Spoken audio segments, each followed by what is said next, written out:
ساتی ڕادەستکردنەوەی زەویەکە لە سنووری عێراقیێران لە ناوچەی هەورامان کە لەلایەن تیمەکانی بەڕێوەبەراتی گشتی مینی سلێمانیەوە نزیکەی 173 مینی تێدا چێنرا بوو هەڵگیرانەوە و ڕادەستی خاوەنەکەی کرایەوە.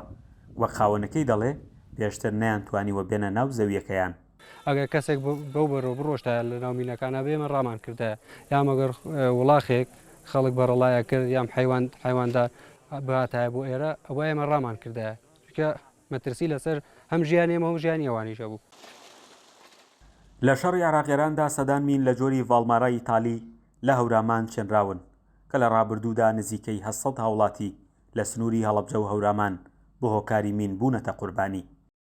دیارە ئەم سنوورە ناوچێکی با بڵێن هاو سنووری ئێرانی ئێمە و شەڕی ئێران عێراق ڕۆڵێکی بەرچاوی هەبووە لە بابەتی مین ڕێژکردنی ئەم سنوورە و ئەو مینانەی کە لێرە دۆزراوەتەوەی ئاماژەی پێیرا لەلایەن تیم لیدەرەکەەوە کە ئەو چەڵگەمینە پاکراوەتەوە هەمووی مینی سەردەمی شەڕی ئێران عێراق لە بەرەوەی زۆری مینی V69 تا ڤالمارا و پێنج کوڵەکەی پێڵێن لە ناو خۆمانە باوە و مەترسیدارترین جۆری مینە ئیتالیە ئەو جۆرە مینە.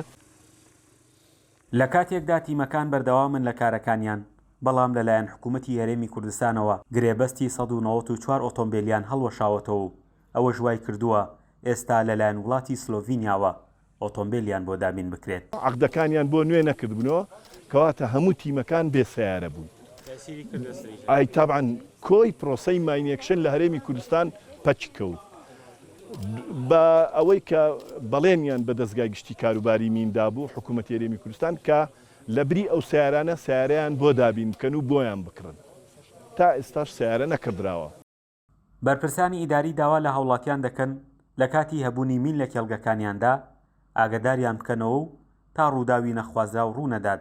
ڕوک و بەڕێبەراتی ناحی بیارە لە حاڵەتی بوونی هەر حاڵەتێک دەرکەوتنی مینایەن هەر هاوڵاتیەک ئاگادارمان کاتەوە ئەوە ئێمە دەست بەجێ سەری خۆمان ئاگادارەکەین و داواژەکەین لە هاوڵاتیان هاوکارمان بن بۆی خوا نەخواسن ڕووداوی نەخوازرا ڕوونەدا.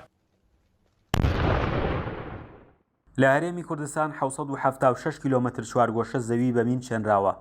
لەو ڕێژەیەش 255 کیلۆمەتر چوارگۆشەی ماوەتەوە بە ڕێژەی لە 160 مەترسیەکانیش لە سنووری پارێزگای سلێمانی و هەڵەبجەیە.